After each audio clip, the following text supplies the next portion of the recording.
네. 성도님들 한 주간 평안하셨습니까?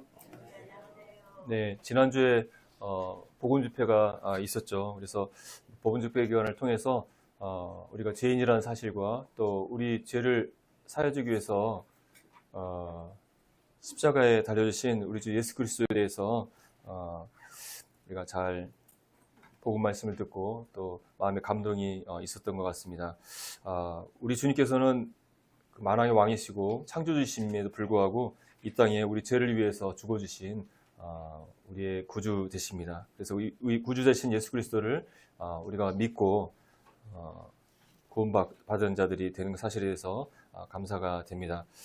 오늘 이 시간에는 우리가 예수 그리스도를 우리의 주님으로 또 나의 그 왕으로 이렇게 믿고 섬기고 있는데 장차 이 세상에 등장하여서 세상 사람들의 섬김을 받는다고 성경에서 말하고 있는 적그리스도에 대해서 그가 어떤 존재인지에 대해서 오늘 이 시간 성경과 함께 살펴보기를 원합니다. 세상에 여러 종교들이 있습니다. 이 종교들의 비유를 보게 되면 그 배후에 사단이 있는 것을 우리는 보게 되는데요. 사단은 세상 사람들이 하나님을 알지 못한 채 거짓 신을 또 거짓 종교를 믿으면서 믿도록 미혹하고 그로 인해서 멸망받기를 사단은 원하고 있죠.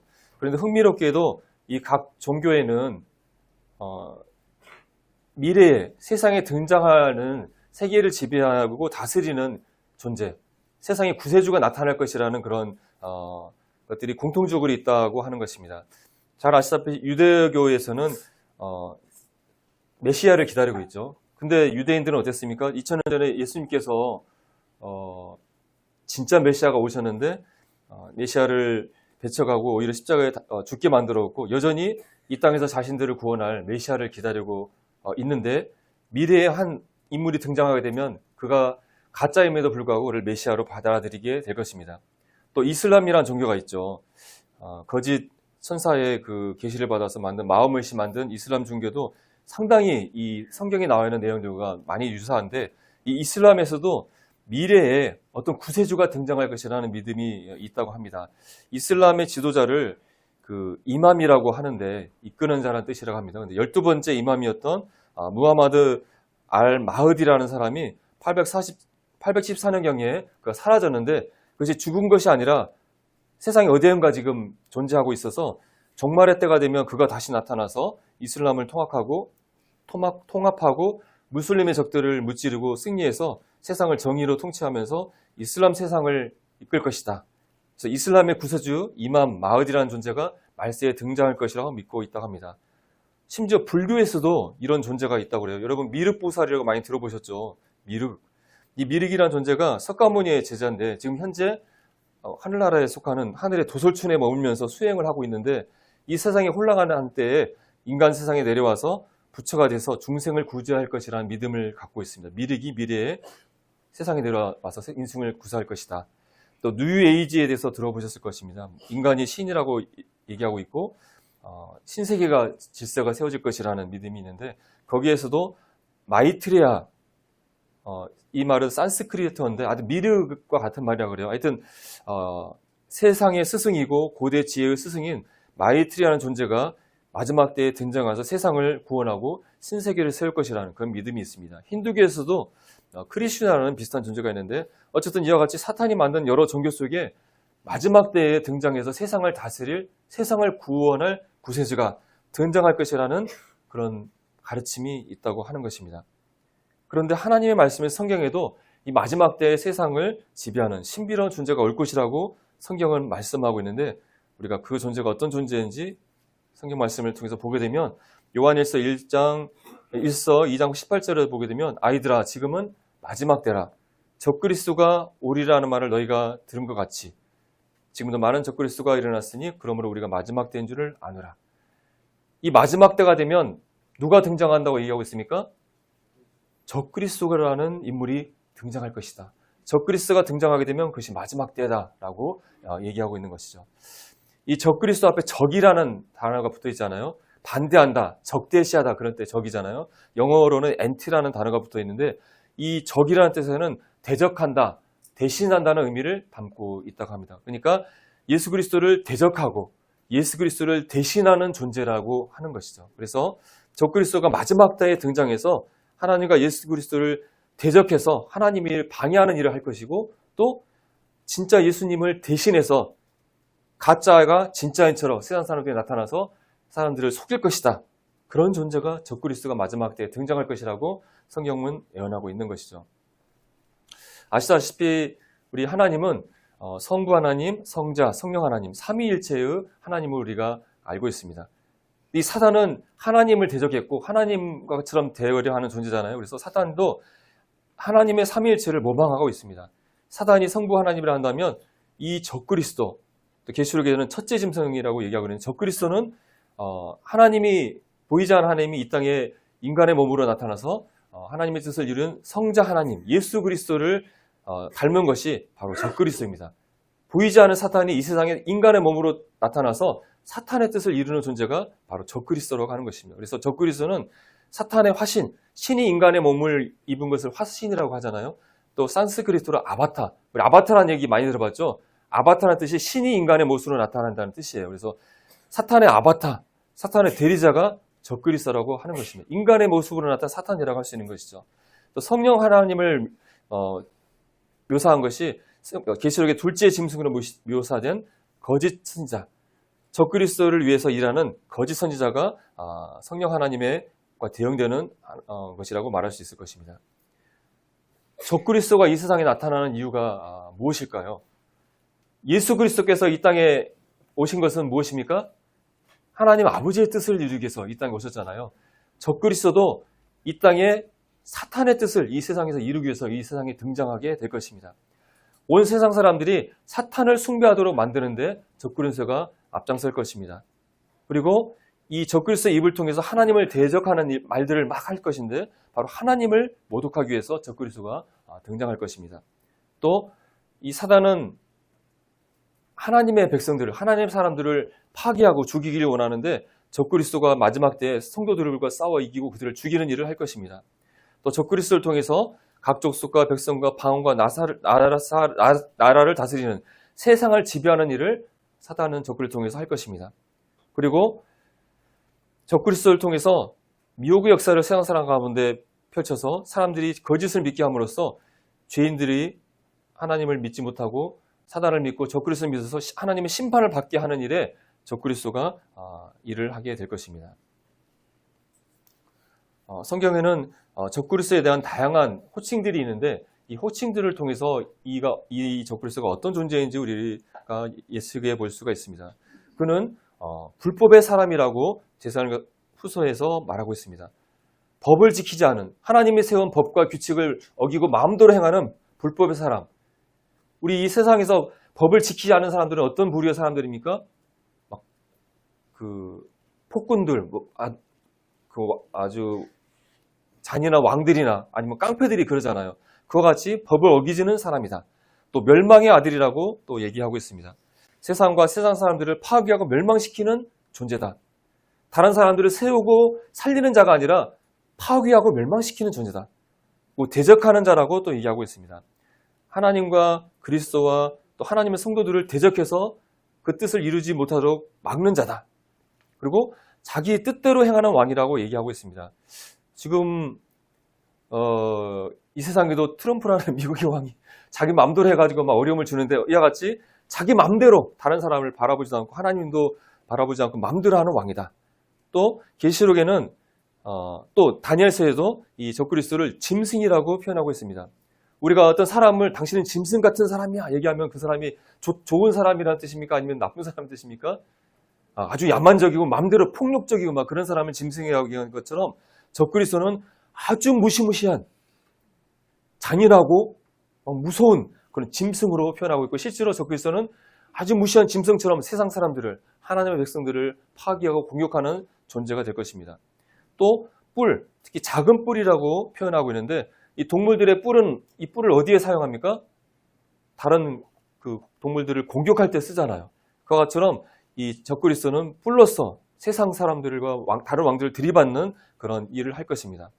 또 다니엘서 9장에 보면 한 왕의 백성으로 올 것이라고 얘기하고 있는데, 뒤에 말씀드리겠지만 이스라엘 파괴하였던 로마 제국의 후예로서 등장하게 될 것이고 이 예루살렘을 파괴했던 로마 장군 타이투스처럼 성전과 예루살렘을 파괴하는, 황폐케 하는 자가 될 것이라고 성경은 이야기하고 있습니다.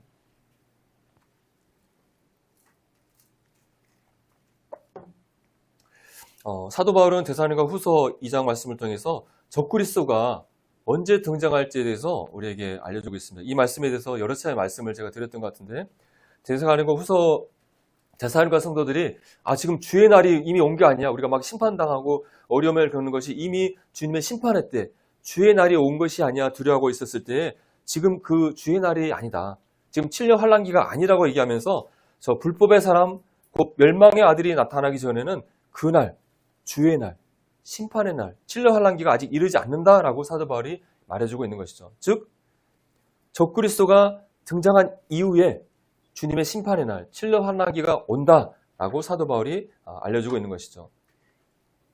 이미 다니엘의 70일의 예언을 통해서 적그리스도의 등장 시기가 언제가일지 하나님께서는 우리에게 말씀해주고 있죠. 이 다니엘의 70일의 예언에 대해서는 성도들이 여러 말씀을 통해서 잘 아시리라고 생각이 되어집니다. 이스라엘 백성을 향해서 70일의 시간을 정해 놓으셨고, 이 시간표대로 하나님이 일을 하시는 것이고, 이 시간표는 결국 세상을 향한 하나님의 시간표라고 할 수 있는 것이죠. 이미 7일에와 62일에, 즉 69일의 시간, 이것을 환산하면 483년의 이 시간의 기간은 이미 과거 역사적으로 완성된 것을 우리는 잘 알고 있습니다. 아닥사스 왕에 의해서 예루살렘을 중건하는 영이 난 이후에 483년이 지난 다음에 메시아 왕이 일어날 것이라고 예언되어 있고, 이 예언이 예수님께서 AD 33년에 예루살렘에 입성함으로써 정확한 그 시점이 됐을 때 이 예언이 성취되었던 것을 우리는 확인할 수 있습니다. 그리고 이 69일의 시간이 지난 다음에 이 왕으로 오신 예수님께서 기름 부은 자가 끊어져 없어질 것이다. 기름 부은 자, 메시아가 끊어져 없어지는 사건, 이것은 무슨 사건이라고 여러분 성도님들 알고 계십니까? 바로 예수님께서 십자가에 죽으신 사건. 예수님께서 십자가에 우리 죄를 위해서 죽으실 것이다. 그리고 또 장차 한 왕의 백성이 와서 그 성읍과 성소를 무너뜨릴 것이다. 이 성읍과 성소는 무엇입니까? 예루살렘과 하나님의 성전을 한 왕의 백성이 와서 무너뜨릴 것이다. 누가 왔었습니까? AD 70년에 로마 장군 타이터스가 와서 로마 군대를 이끌고 와서 성전과 예루살렘을 완전히 황폐하는 일이 일어났죠. 정확하게 이 다니엘의 70일에 69일에는 문자적으로 환기된 것을 우리는 너무나 잘 알고 있습니다. 그런데 이 70일에 어떤 시간이 남아있죠? 마지막 한 일에 7년의 시간이 우리에게 남아있고, 이 시간은 아직 성취되지 않았고 앞으로 이루어질 시간입니다. 이 마지막 한 일의 시간은 우리가 7년 환란기라고 불려지는 시간이고, 적그리스도가 등장해서 이 세상을 지배하는 시간인 거죠. 이 한 일의 시작이 어떻게 되는지 다니엘 70일에서는 이렇게 말씀하고 있습니다. 그가 장차 많은 사람과 더불어 한 일에, 즉 7년 동안의 언약을 굳게 맺을 것이다. 이 마지막 인류 이스라엘에게 7년의 시간이 남아있는데, 그 7년의 시간은 그라고 불리는 앞에서 말했던 한 왕의 백성, 바로 적그리스도가 많은 사람과 7년 동안의 언약을 맺으면서 이 한 에르가 시작된다고 말씀하고 있습니다. 그리고 그가 그 일의 절반에, 즉 3년 반이 되었을 때 이 언약을 깨뜨리고 제사와 예물을 금지할 것이고, 또 포악하여 가정한 것이 날개를 의지하여 설 것이라고 말씀하고 있습니다. 일의 절반, 3년 반이 되었을 때 그가 갑자기 돌변을 하게 됩니다. 그러면서 제사와 예물을 금지하게 할 것이다. 이것은 바로 성전 제사와 성전에서 드린 예물을 금지한다는 뜻이고, 또 포악하여 가증한, 나중에 말씀드리겠지만 자신의 적그리스도의 우상을 날개를 의지하여 설 것이다. 날개는 지성소에 있는 천사의 날개인데, 바로 지성소에 자신의 우상을 세울 것을 말하고 있는 것이죠. 그래서 이 적그리스도가 많은 사람과 세우는 언약은 바로 이 허물어졌던 이스라엘 성소를 다시 재건하게 하는 것을 허락하고, 또 제사장에 의해서 제사를 드리는 것을 허락하는 것이 포함된다는 것을 우리는 알게 되고, 이스라엘 백성들이 이 메시아를 이분이 정말 우리가 기다렸던 메시아야 하면서 그를 메시아로 받아들이고 성전을 세우고 제사를 세우고 3년 반 동안 기쁨 가운데 있었는데 바로 3년 반이 됐을 때 적그리스도가 자신의 본색을 드러내면서 제사와 예물을 금지하고 자신이 하나님이라고 얘기하면서 자신의 우상을 세워서 지성소에 그것을 딱 세우면서 이스라엘 사람들에게, 세상 사람들에게 자신을 하나님으로 숭배하라는 일을 하게 될 것이라고 성경은 얘기하고 있습니다.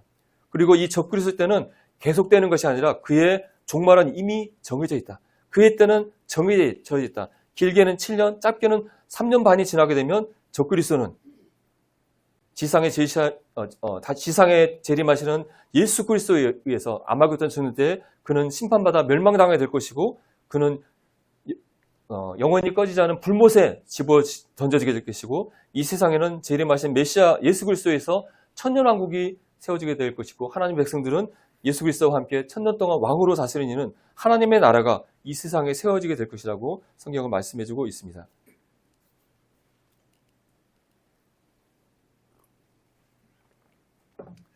앞에서 말씀드렸던 사도 바울의 데살로니가 후서에서는 교회의 휴거와 적그리스도의 등장의 시기에 대해서 또한 말씀해주고 있습니다. 너희는 지금 그로 하여금 그의 때에 나타나게 하려 하는 것을 막는 것이 있는 것을 아나니 적그리스도가 나타난 것을 막는 것이 있다고 말씀해주고 있습니다. 불법의 비밀이 이미 활동하였으나 지금은 그것을 막는 자가 있어 그 중에 옮겨질 때까지 하리라.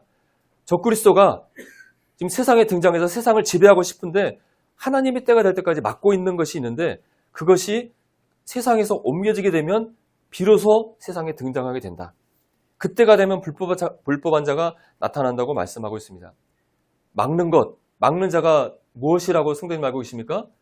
바로 하나님의 성령님, 그 성령님이 거하는 교회이고 바로 휴거 사건이 일어나게 될 때 이 지상에서 하나님의 성령님과 교회가 사라지게 될 때 비로소 사탄과 불법의 비밀을 막는 존재가 사라지게 됨으로써 적그리스도가 이 세상에 등장하게 되고 그러면서 7년 환란기가 시작되게 된다고 알려주고 있는 것이죠. 그러하기 때문에 교회는 성도님들은 이 적그리스도가 누구인지 알지 못한 채 이 세상에서 휴거되게 될 것입니다. 이 적그리스도는 어디에서 오게 될까요? 많은 성경학자들은 이것을 연구하게 되면서 적그리스도는 이방 나라의 통치자로 오게 될 것이라고 분별하고 있습니다. 다니엘서 2장을 보게 되면 느부갓네살 왕의 환상을 통해서 이 세상을 다스리는 왕들의 지배자들의 그 이방 나라들을 신상의 모습을 통해서 보여줬는데 적그리스도는 그 신상의 마지막 새와 진흙으로 만들어진 발가락의 나라, 열 왕의 나라의 통치자로 등장하게 될 것이라고 이해하고 있습니다. 또 계시록을 보게 되면 이 적그리스도는 바다에서 올라오는 짐승이라고 묘사되어지고 있는데 바다는 보통 이방 나라를 상징하고 있습니다. 그래서 이방 나라 가운데 등장할 것이다. 그리고 구체적으로는 앞에서 말씀드린 것처럼 다니엘의 71회 예언에서 한 왕의 백성으로 묘사되어지고 있습니다. 앞에서 한 왕의 백성은 예루살렘을 파괴했던 로마 장군 타이터스였는데 이 로마 제국의 후예로서 이 적그리스도가 등장할 것이라고 이해하고 있고 이 망했던 로마 제국의 자리에 다시 세워질 나라, 열 발가락의 나라인 신흥 로마 제국의 통치자로서 올 것이라고 이해하고 있습니다. 다니엘서 2장에 보게 되면 느부갓네살 왕이 금으로 된 머리, 은으로 된 가슴과 팔, 노수로 된 배와 넉급짜리, 새로 된 다리의 신상을 보았습니다. 이 신상은 이 세상을 지배할 강력한 이방 나라들을 예언적으로 보여준 것이었는데 금머리는 바벨론이었고 은 가슴과 팔은 메데 페르시아, 그 다음에 배와 너투짜리 노스는 그리스였고 아주 단단한 쇠는 로마 제국이었습니다. 이것은 이미 역사적으로 왔다가 사라진 나라였는데 이 예수님이 오기 직전에 천년왕국이 세워지기 전에 마지막 7년 환란기의 세상을 다스린 나라는 쇠와 진흙으로 되어진 발과 열 발가락의 나라가 될 것이라고 말씀해주고 있습니다. 쇠와 진흙이 섞여 있는 것을 보였은즉 그들이 다른 민족과 서로 섞여져 있는 나라, 그래서 피차 합하지 못해서 쇠와 진흙이 합하지 않은 그런 나라가 될 것이라고 다니엘은 해석해주고 있습니다. 바로 이 나라가 로마 제국의 자리에 세워질 여러 나라들이 섞여져 있는 그런 나라의 형태가 될 것이고 그 나라의 그 전신이 지금 현재 유럽 연합으로 이해하고 있습니다. 또 이 다니엘의 느부갓네살 왕의 신상은 또 다니엘서 7장에서 네 짐승의 모습으로 알려주고 있는데 날개에 달린 사자의 모습은 첫째 짐승이었고 바벨론의 모습, 바벨론의 상징입니다. 그리고 둘째 짐승은 곰의 모습인 메데 페르시아였고, 셋째 짐승은 머리와 날개가 내달린 표범 그리스였고, 넷째 짐승은 아주 무시무시한 짐승으로서 로마 제국이었습니다. 그런데 이 로마 제국의 머리에 10뿔이 나 있었다고 얘기하고 있습니다. 이 10뿔은 앞으로 이 로마 제국에서 일어날 10왕의 나라라고 얘기하고 있고, 이 10뿔 가운데 하나의 작은 뿔이 올라와서 먼저 있었던 세 뿔을 뽑아버리면서 이 작은 뿔이 이 나라를 지배할 것이다 라고 얘기하고 있는데, 바로 10왕의 나라에서 나중에 등장할 왕이 이 10뿔의 나라의 통치자가 되고, 그 통치자가 바로 적그리스도가 될 것이라고 성경은 말씀해주고 있습니다. 이 적그리스도가 지극히 높으신 자를 대적하고, 하나님을 막 대적하고, 지극히 높은 자의 성도들, 이스라엘 백성들을 괴롭히고, 또 때와 법을 변개시키고, 하나님의 법과 시기를 다 변개시키고, 하나님의 백성들을 42달, 3년 반 동안 괴롭히실 것이라고 예언되어져 있습니다.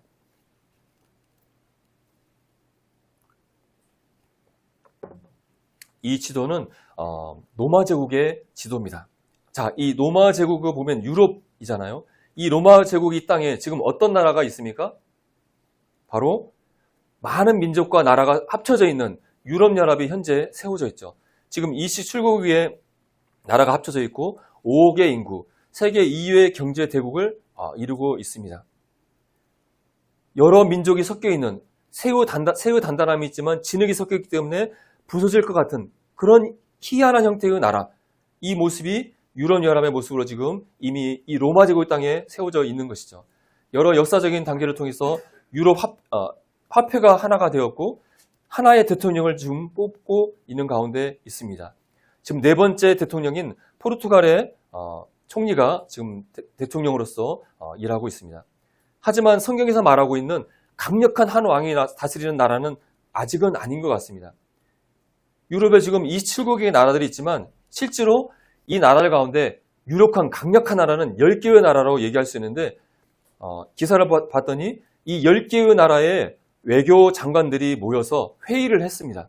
유럽의 미래를 위한 연구 모임을 했는데, 유럽을 미국처럼 하나의 대통령이 다스리는 강력한 유럽 합중국을 만들자.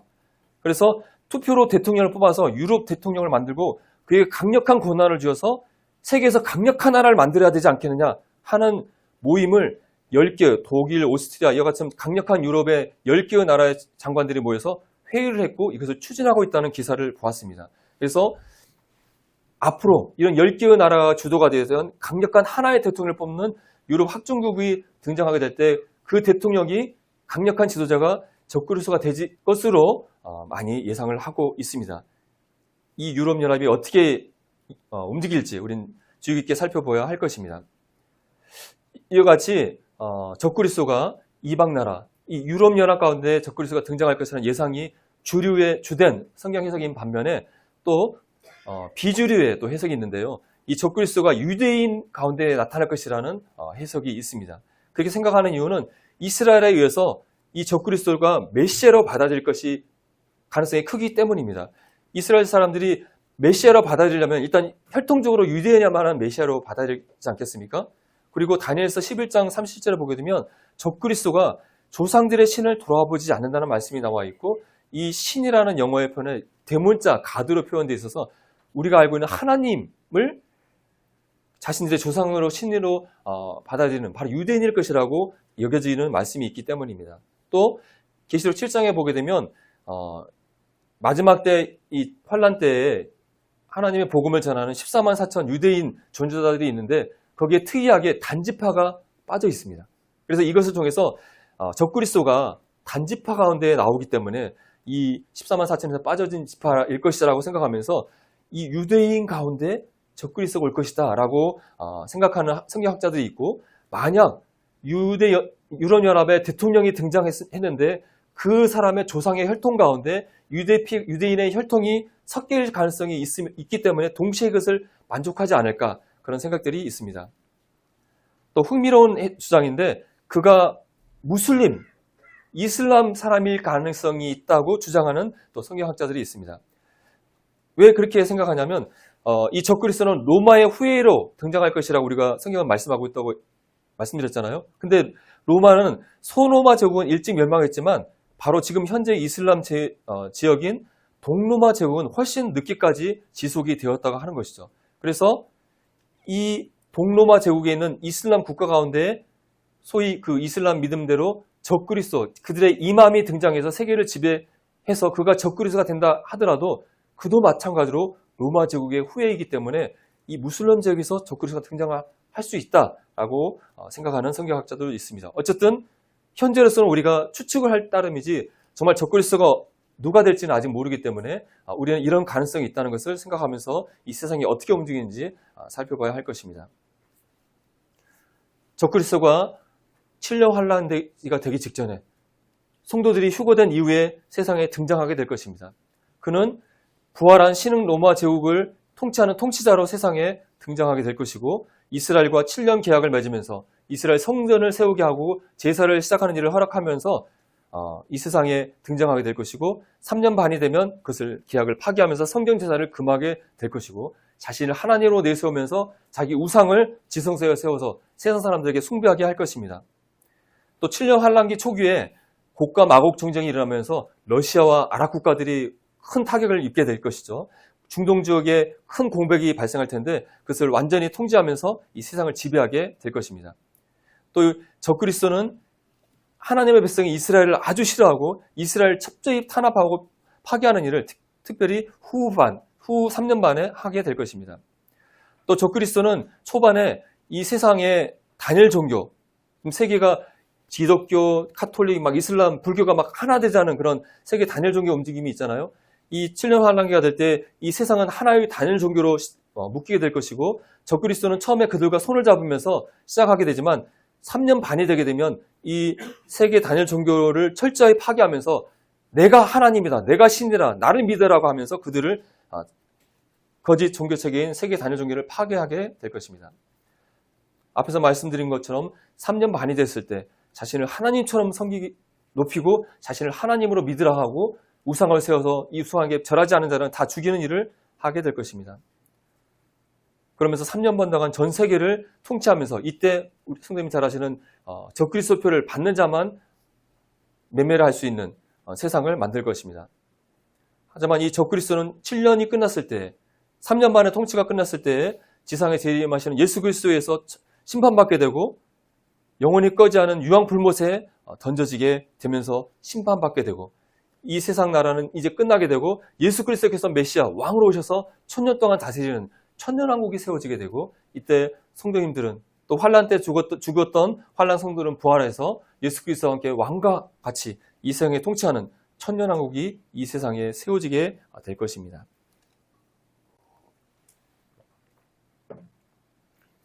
적그리스도는 어떤 존재일까요? 성경의 여러 말씀을 통해서 적그리스도는 이러한 존재가 될 것이라고 성경학자들이 말하고 있는데 일단 적그리스도는 그냥 일반 사람이 아니에요. 성도님들 그 무당들 보시면은 그 강력한 귀신이 들어간 자들은 미래도 그 예언하고 또 작두에 올라가서 뛰어도 아무 상처도 있지 않고 초자연적인 능력을 보이잖아요. 바로 적그리스도는 일반 사람이 아니에요. 사탄이 자신의 모든 능력과 보좌 그 권세를 그에게 주었기 때문에 일반 사람이 아니에요. 마귀의 능력을 가진 초자연적인 엄청난 능력을 가진 존재라고 하는 것입니다. 그래서 이와 같은 특징을 보일 것이라고 예상이 되어집니다. 그는 아주 총명한 존재일 것입니다. 다니엘서 8장 말씀을 보게 되면 그는 아주 뻔뻔하며 속임수에 능한 자라고 얘기하고 있는데 엄청난 지혜, 지식을 가진 존재일 것입니다. 그리고 그는 웅변의 천재일 것이라고 얘기하고 있습니다. 그는 비상한 말과 입을 가져서 하나님을 대적하는 말을 한다고 되어 있는데요. 엄청난 웅변을 하면서 하나님을 대적하고 사람들에게 히틀러처럼 말을 해서 사람들을 현혹하는 능력을 가진 존재일 것입니다. 그리고 아주 뛰어난 정치 수학가일 것입니다. 그는 작은 뿔로서 작은 미미한 존재지만 새 왕을 굴복시키면서 세상을 지배한다고 말씀드렸잖아요. 엄청난 정치 수완을 가진 전략가일 것입니다. 그리고 세상 사람들을 짐승의 표를 받게 해서 세상 사람을 꼼짝 못하게 지배하는 경제의 상술의 청재일 것입니다. 또 세상 모든 왕들을 굴복시키는 천재적인 군인, 군사 전략가일 것입니다. 그리고 모든 사람들을 자신을 하나님으로 숭배하게 만드는 천재적인 종교가일 것입니다. 계시록 말씀을 보게 되면 적그리스도가 구체적으로 이 세상을 어떻게 다스릴지에 대해서 알려주고 있는데, 적그리스도가 처음에 등장했을 때 세상의 평화의 사도로서 이스라엘에게 성전을 짓게 하고 제사를 짓게 하고 또 종교자들과 손을 잡으면서 자, 함께 우리 세상 신을 섬기자, 이런 선화의 평화의 사도로서 등장해서 3년 반 동안 활동했다고 한다면 3년 반이 지나게 되면 원래의 본래의 모습을 드러내면서 자신을 하나님으로 믿게 하고 자신을 하나님 믿지 않으면 다 잡아 죽이는 사탄의 본래의 모습을 드러내게 됩니다. 그 결정적인 사건은 그가 상하여 죽게 된 것처럼 되었다가 그가 다시 살아난다고 얘기하고 있습니다. 상하여 죽게 된 것 같다. 죽은 것이 아니라 죽은 것 같이 되었다가 그가 죽게 되던 상처가 낫게 되어 살아난다. 죽은 것처럼 되었다가 살아나는 부활 사건이 일어나게 되고, 이 사건을 계기로 용이 짐승에게 권세를 주고 용에게 경배하며 짐승에게 경배하여 가로되 누가 이 짐승과 같으냐, 누가 능히 이와 더불어 싸우리오 하더라. 죽은 것처럼 여겼는데 살아나요. 그래서 세상 사람들이 야, 이 정말 대단한 사람이다. 누가 이 짐승, 이 적그레 같은 존재가 있겠냐, 사람들이 놀라게 된다고 하는 것이죠. 이 계기를 통해서 짐승에게 권세를 주어서 세상 모든 사람들이 이 짐승을 숭배하게 하는 일이 일어난다고 하는 것입니다.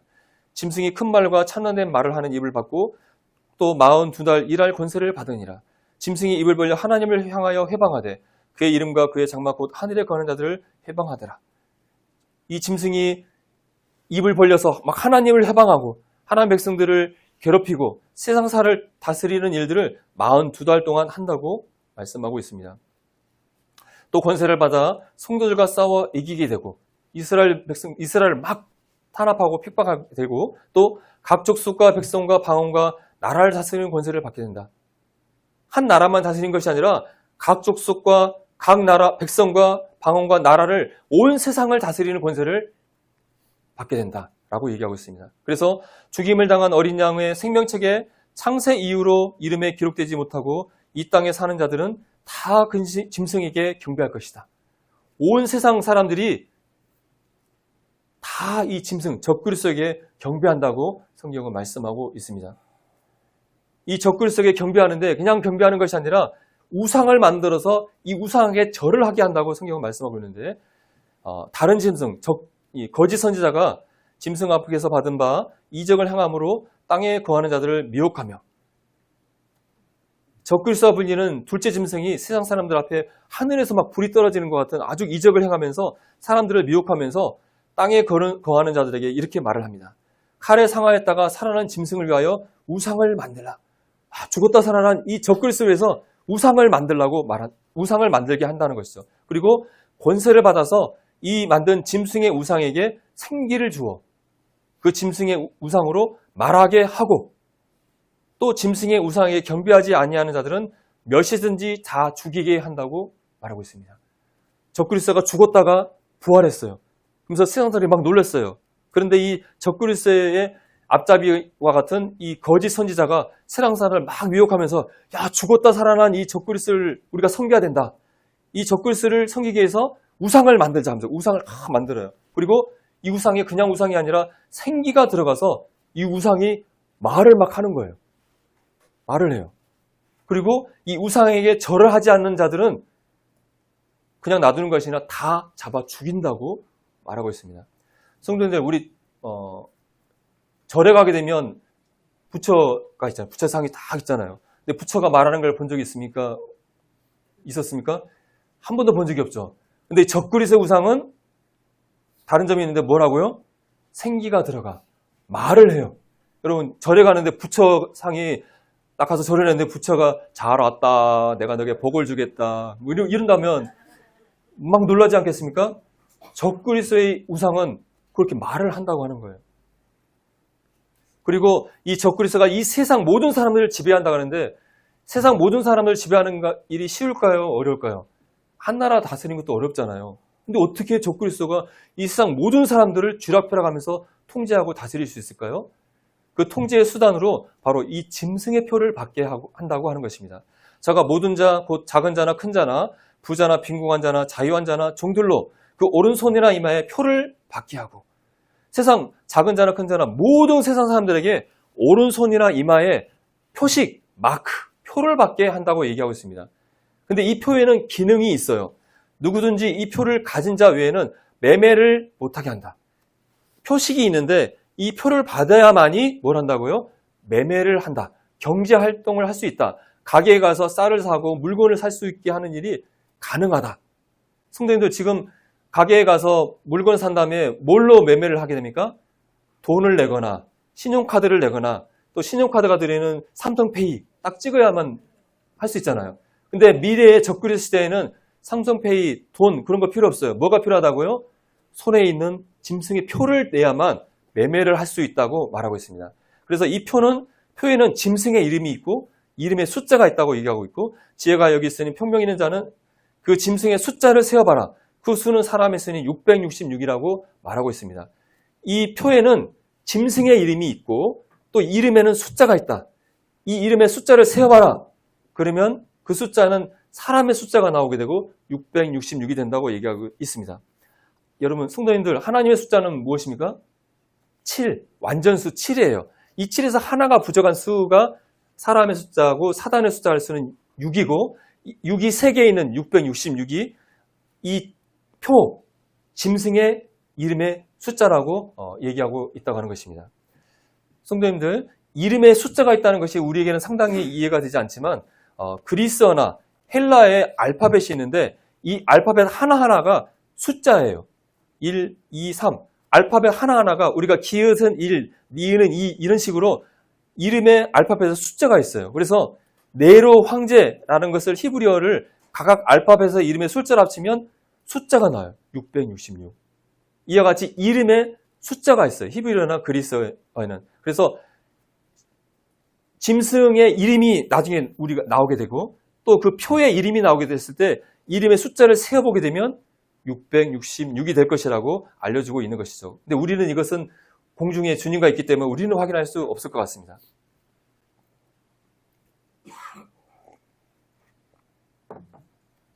적그리스도가 다스리는 이 마지막 7년 환란기, 특별히 마지막 후 3년 반의 통치의 특징을 보게 되면 적그리스도가 사단에게 놀라운 능력을 받아서 세상을 다스리는 세계입니다. 7년, 구체적으로는 후 3년 반 동안 세상을 통치할 텐데 세계가 하나의 정부, 적그리스도가 세상 왕으로 다스리는 정부입니다.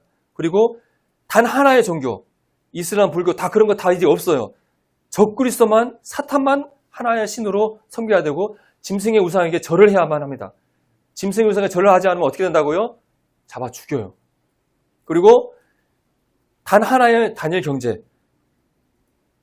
매매 활동을 하기 위해서는 뭘 받아야 된다고요? 짐승의 표를 오른손이나 이마에 받아야만 거래를 할 수 있고, 이 표를 받지 않으면 어떻게 될까요? 쌀도 살 수 없고 물건을 살 수 없기 때문에 굶어 죽겠죠. 또 이 표를 받지 않은 사람들은 적그리스도가 어떻게 할까요? 잡아 죽여요. 그냥 놔두지 않아요. 이 시대는 사탄의 짐승의 그 모습을 보여주면서 이 짐승에게 절하고 우상에 절하고 표를 받는 것이 바로 내가 적그리스도를, 사탄을 나의 왕으로 섬긴다는 증표인 거예요. 단순한 매매 활동의 증거가 아니라 내가 사탄을, 적그리스도를 나의 신으로, 나의 왕으로 섬깁니다. 당신은 나의 왕입니다. 라고 입증하는 표가 우상에게 절을 하고 짐승의 표를 받는 거예요. 그럼 이 표를 받지 않고 우상에 절하지 않는 사탄을, 적그리스도를 반대하는 사람들을 사탄은 어떻게 한다고요? 적그리스도 어떻게 한다고요? 이거 신앙의 자유니까 그렇게 하세요. 그런 게 아니라 잡아 죽인다고요. 그래서 전 세계 사람들이 우상에게 숭배하는지 짐승의 표를 받지 않는지 철저하게 모든 사람들을 감시하고 받지 않은 사람은 다 잡아내서 잡아 죽이는 시대가 적그리스도의 통치 시대, 마지막 환란 시대의 모습이고, 하나님의 백성이 이스라엘을 철저하게 핍박하는 통치를 보여주게 될 것입니다.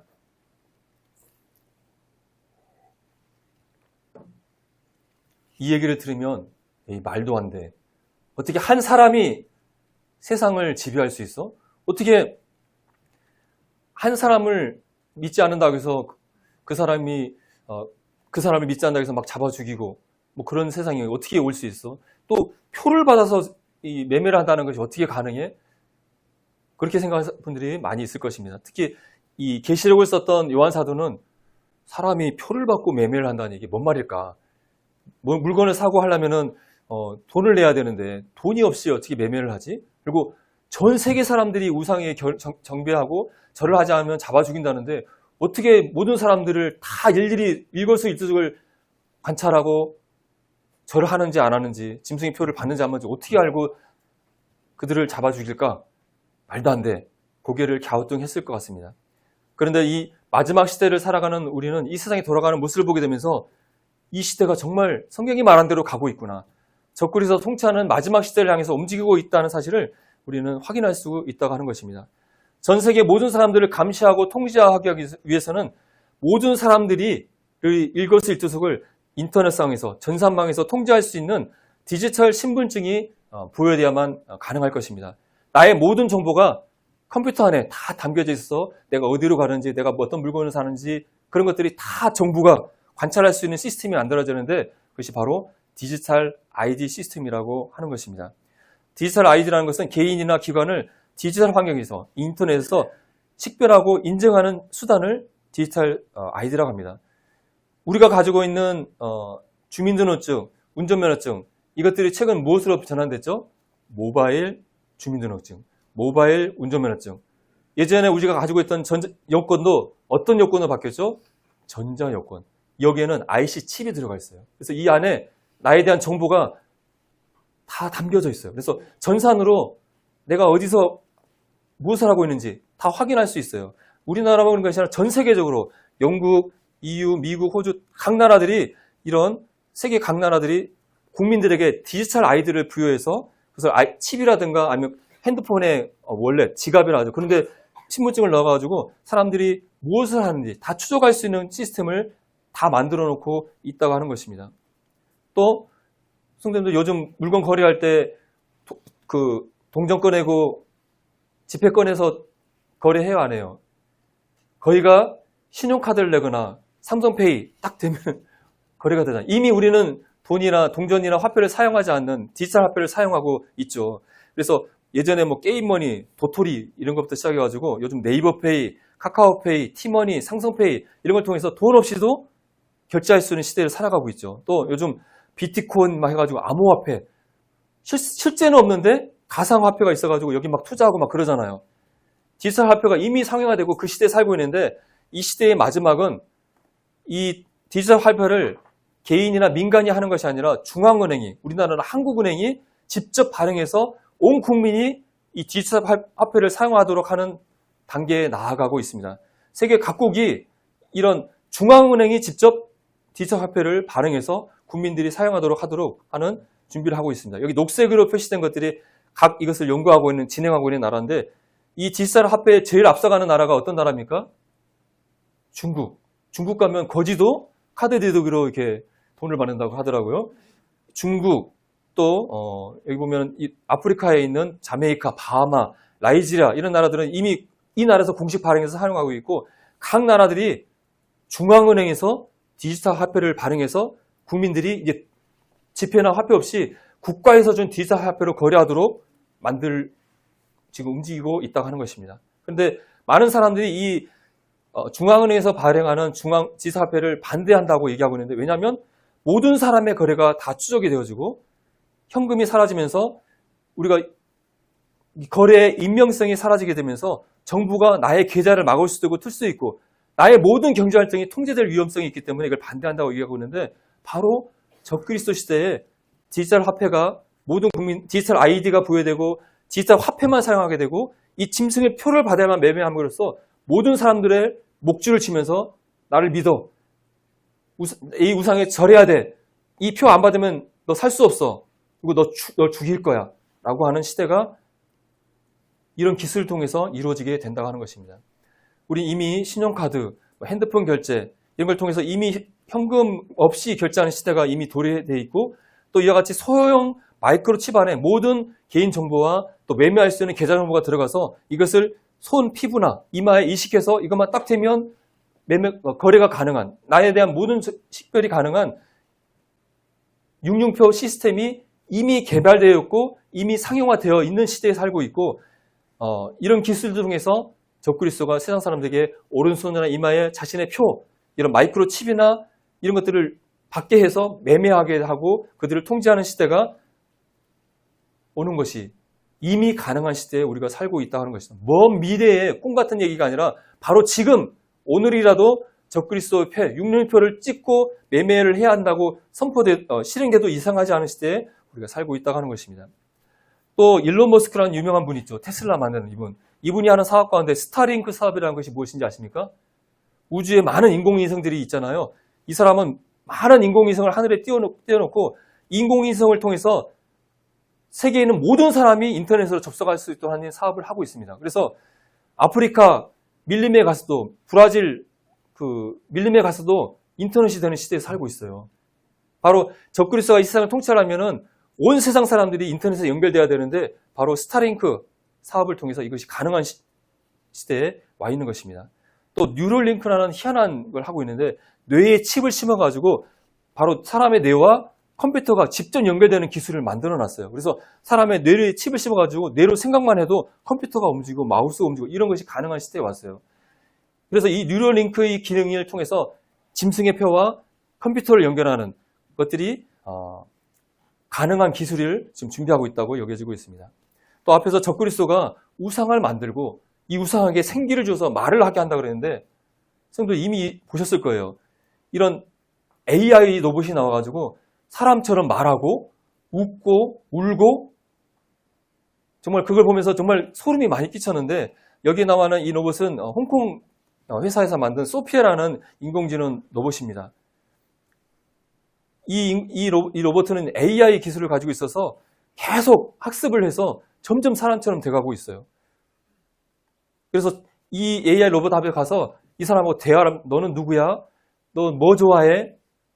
사람처럼 대답하는 거예요. 사람처럼 웃으면서 말하는 우상. 말하는 우상이 이미 우리 기술적으로 가능하고 AI 로봇을 통해서 실현되어 있는 상황에 있고 구체적으로 어떻게 될지 모르겠지만 바로 이 최첨단 AI 로봇 기술이 적그리스도의 말한 우상이 되지 않을까 그런 예상을 해보게 되는 것입니다.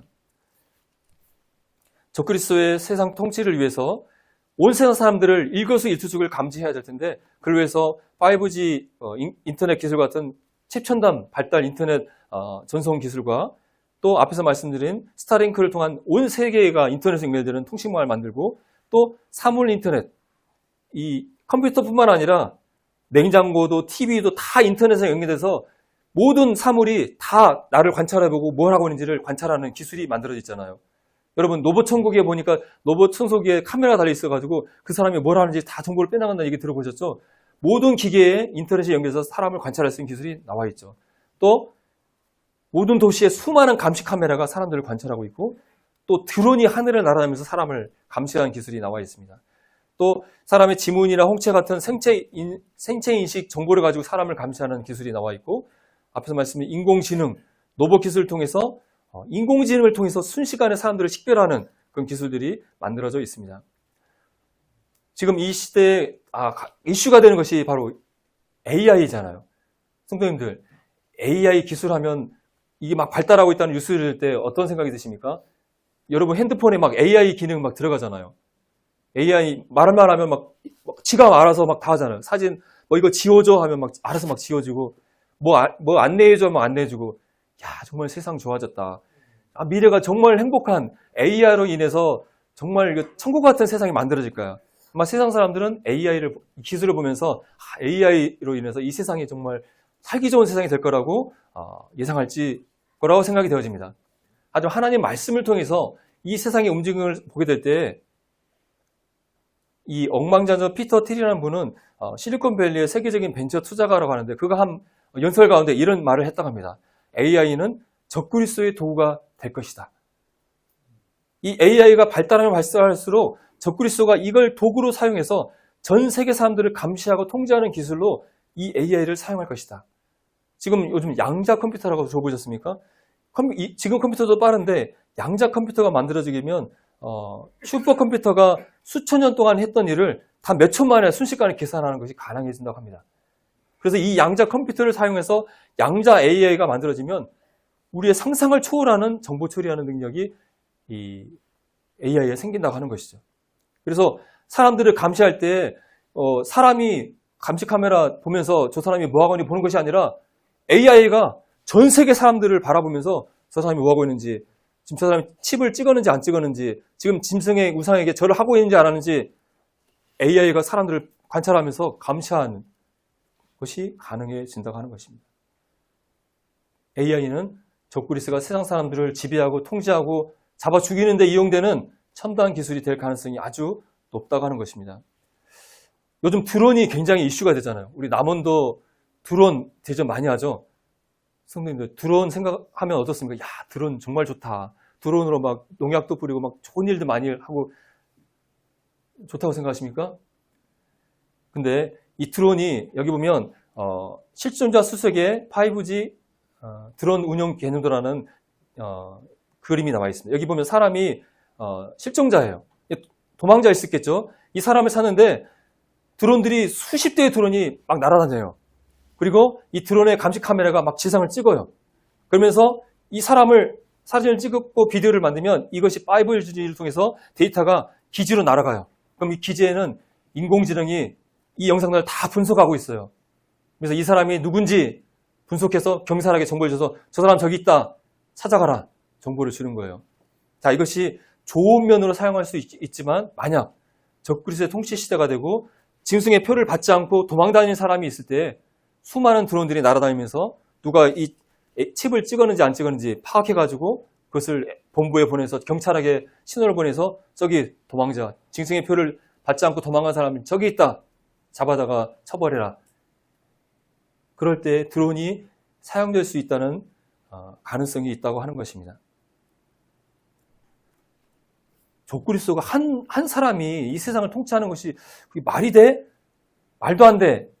라고 생각할 수 있는데 중국이 바로 이런 일들을 지금 현재 하고 있는 것이죠.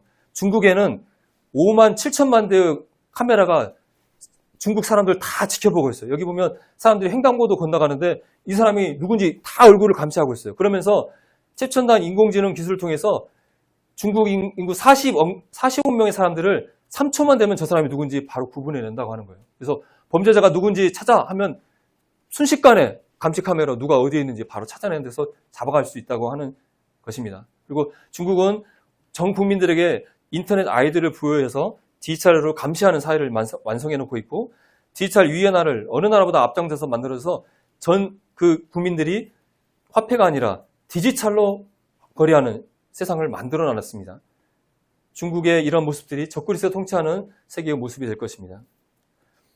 환란기에 들어가게 되면 이 세상에는 이미 구원받은 성도님들은 휴거돼서 공중에 이 땅에 남아있지 않겠죠. 이 땅에 남아있는 사람들은 이제 적그리스도를 만나게 될 것이고 적그리스도가 우상을 만들어 놓고 절하러 갈 것이고 짐승의 표를 받아. 이거 받아야만 너희들 매매할 수 있어. 너희 매매하지 않으면 나 너희들 잡아 죽일 거야. 이런 말을 들을 것입니다. 그때 결정해야 되겠죠. 짐승에게 절하고 표 받고 살겠다. 아니면 혹시라도 칠륜 환란기가 되기 전에 교회에 나와서 이런 얘기를 듣고 마지막 때에 성경에 이런 일이 예언되어 있습니다. 적그리스도 사단을 섬기면 안 됩니다. 짐승의 표를 받으면 안 됩니다. 이런 얘기를 들은 적이 있어서 나중에라도 성경이 진짜 사실이었네. 정말이네. 저거 사탄이네. 나 이거 받으면 영원한 멸망이네. 이 사실을 깨닫게 된다면 끝까지 짐승의 표, 짐승의 우상에 경배하는 것을 거절하고 그로 인해서 죽임을 당한다 할 때 구원의 기회가 있다고 성경은 말하고 있습니다. 그 표를 받는 자들에게는 영원한 불과 유황의 고난이 기다리고 있다고 말씀하고 결코 이 땅에 남아있는 사람들에게서 이 짐승에게 절하지 말고 표를 받지 말아라 라고 하나님은 경고하고 계시고 하지만 끝까지 거절했을 때 내가 보니 예수를 증언함과 하나님의 말씀 때문에 목배임을 당한 자들의 영혼들과 또 짐승과 그의 우상에게 경배하지 아니하고 그들의 이마와 손에 그의 표를 받지 아니한 자들이 살아서 그리스도와 더불어 천년 동안 왕노라 할 것이라고 말씀하고 있습니다.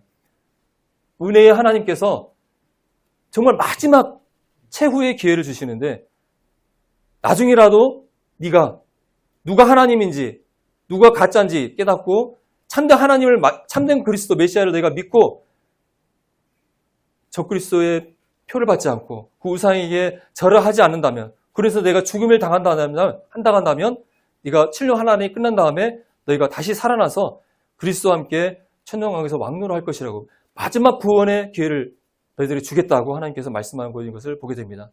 적그리스도의 거짓말에 속지 말고 하나님과 예수 그리스도를 믿고 끝까지 적그리스도를 경배하지 말고 죽기를 각오하고 이 표를 받지 말아라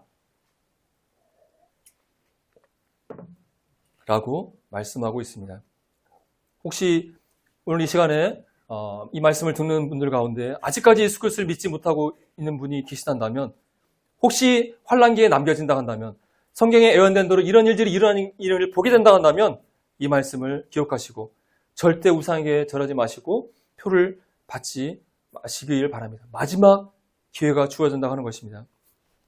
이 일을 생각하면서 이 마지막 때에 왜 사탄이 적그리스도가 이 세상을 왕으로 다스리면서 사람들을 괴롭히고 하는 일을 하나님께서 허락하실까, 이런 생각들을 해보게 됩니다.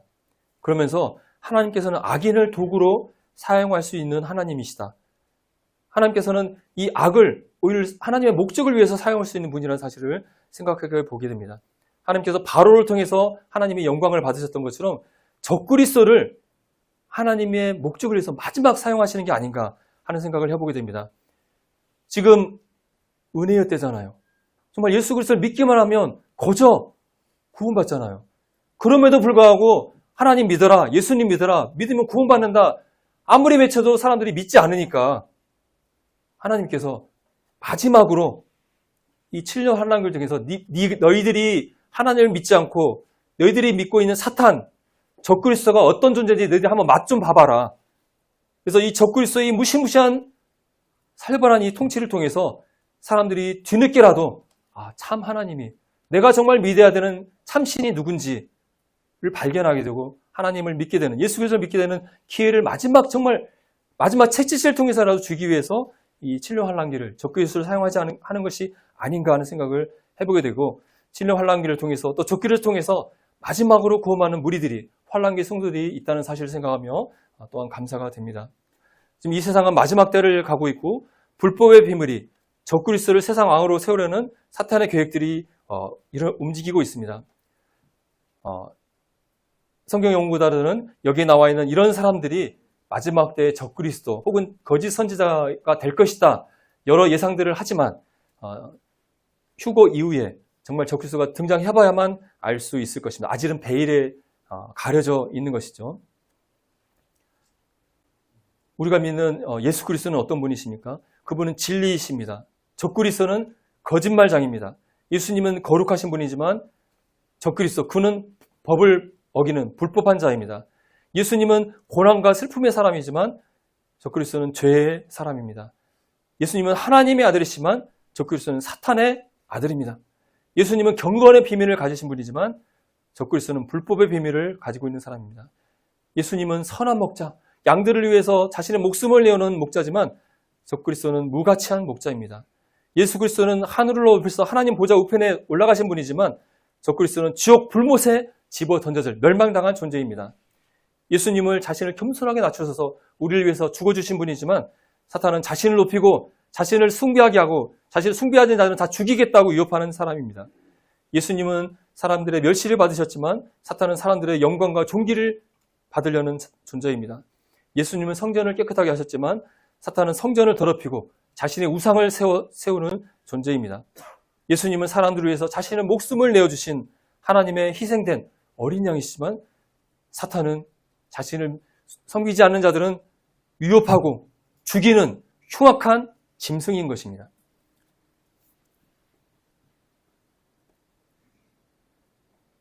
여러분들은, 이 자리에 계신 분들은 지금 누구를 여러분의 왕으로 섬기고 계십니까? 여러분이 섬기는 왕, 여러분이 섬기는 신은, 하나님은 누구입니까? 여호수아는 이스라엘 백성을 향해서 너희가 섬길 자를 오늘 택하라고 말했습니다. 나와 내 집은 여호와를 섬기겠다. 나와 내 집은 참된 하나님을 내가 믿겠다. 너희들도 이방신을 버리고 사탄을 버리고 참되신 하나님을 믿어야 된다고 외쳤습니다. 사도 바울도 이렇게 말씀했죠. 이스라엘에게 회개함과 죄사함을 주시려고 그를 오른손으로 높이사 임금과 구주로 삼으셨다고 외쳤습니다. 하나님께서 예수 그리스도를 높이셔서 세상 사람들의 임금과 구주로 삼으셨다고 말씀하고 있습니다. 예수 그리스도를 나의 임금, 나의 구주로 우린 믿고 나의 왕으로 삼고 그분을 섬기는 삶을 살아야 합니다. 하지만 이 예수 그리스도를 거절한다 한다면, 믿지 않는다 한다면 나의 신, 나의 왕은 내가 인정하든 인정하지 않든 내가 섬길 왕은 바로 적그리스도고 사탄이라고 하는 것입니다.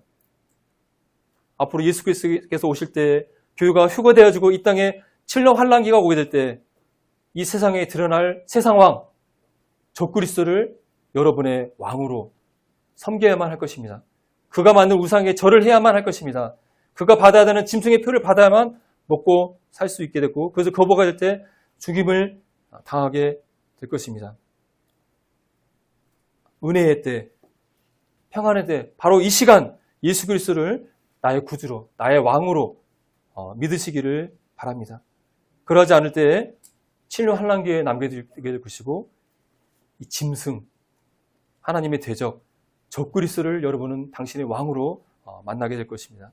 또 이 자리에 계신 구원받은 성도님들은 이 세상이 지금 어디를 향해 가고 있는지 AI, 컴퓨터 이런 모든 기술들이 과연 무엇을 위해서 이루어지고 있는지를 생각해 보시면서 마지막 우리에게 주어진 시간을 내가 섬기는 왕 예수 그리스도 위해서 남은 시간을 지혜롭게 사용하고 또 예수 그리스도의 복음을 전하는데 우리의 시간을 사용하는 그런 결심하는 시간이 되기를 바라면서 말씀을 맺겠습니다. 감사합니다.